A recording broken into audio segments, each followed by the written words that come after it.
دەجێڕنەوە لە دێر زەمان پاشایەکی زۆردار هەبوو دەیهەویست نرخی شەکر لەسەر هاوڵاتیەکانی لە 10 دینارەوە بۆ 15 دینار زیاد بکات. لە ڕاوێژکارەکانی پرسی من چی بکەم باشە بۆ ئەوەی نرخی شەکر گران بکەم. ڕاوێژکارێکیان وتی پاشا وڵاتی خۆتە و شاری خۆتە، هەر نرخێک دەتەوێت دای بنێ و هیچ کەسیش قسە ناکات.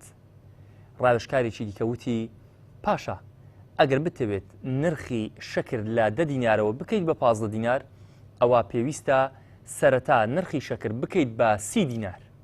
ئەو کات خەڵک ناڕازی دەبن و دواتریش تۆ دەچیتە ناو خەڵک و جەماوەرەکەت. ئەو کاتە بە دڵباشی و نەرمونیانی و ڕەحمی خۆت نرخی شەکریان بۆ دەکەیت بە 15 دینار. هەر چەند ڕۆژێک دواتر نرخی شەکر بەرز بوویەوە بۆ 30 دینار. خەڵک و هاوڵاتی گلەی و ناڕەزایەتی دەربڕی. پاشاش هاتە ناو خەڵک و جەماوەرەکەی و پێی گوتن من هەرگیز قبول ناکەم نرخی شەکر 30 دینار بێت، بۆیە من بڕیار دەدەم نرخی شەکر دەکەم بە 15 دینار.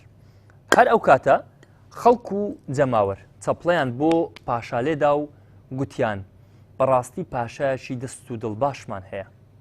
ئەم بەسەر هاتە ڕێک هاوشێوەی بەرزبوونەوەی نرخی بنزینە لە هەرێمی کوردستان. بەرپرسە زۆردارەکانی هەرێمی کوردستان ویستیان نرخی بنزین بەرزکەنەوە.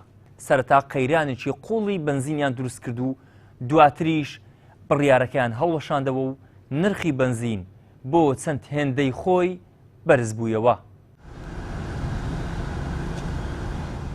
دروستکردنی ئەزمەی بنزین بە مەبەستی گرانکردن و فڕاندنی سعرەکەی لە بازاردا وەجێگیرکردنی و دابەزانی کوالیتەکەی بە ئیمتیاز بڕیارێکی جەبری و ناچاریکردنی خەڵکە وەکو ئەوەی کە لە ڕسوماتدا بەسەریان هاتووە، وەکو ئەوەی کە لە بازدا بەسەریان هاتووە، وەکو ئەوەی کە لە غەراماتدا بەسەریان داهاتووە. ئەمەش بڕیاری جەبری و ناچاریکردنی خەڵکە وەکو ئەوەیە بە لولەی تفەنگ بێت ئێستا سەری خەڵک بڵێت دەبێت تۆ بنزین بەمەندە بکڕی.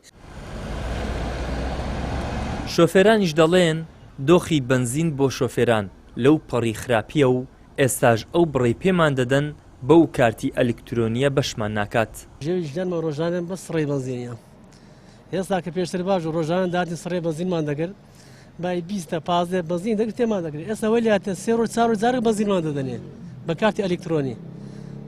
بەڕاستی بەو گەرمایی بەو کارە بەشتان دەکات؟ نەوەڵە بەشمان ئەگەر 3 ڕۆژ 4 جارێک بێ ناوەڵە بەشمان ناکاتن. خەڵکانێک بەبێ مەسئولیت کار لە وڵاتە دەکەن. خەڵکانێک بەبێ مەسئولیت بە تایبەتی صاحب بنزینخانەکان بە هەر هەم گویان لێبی. ئەتوو بنزینت کە لە حکومەتی بە 700 دەیوەردەگری بە 850 بدە. نەخێر ئەوانە شەوانە کە دادەنیشن هەر هەموو صاحب بنزینخانەکان لە مەزرعەی قسە دەکەن ئەوڕۆکە چەندت خێرە 12 ملیۆن، ئەتوو چەند خێرە 15 ملیۆن. شتی وا بۆ لە گۆڕێ کاسبک عملێک ڕۆژی 25,000 هەیە.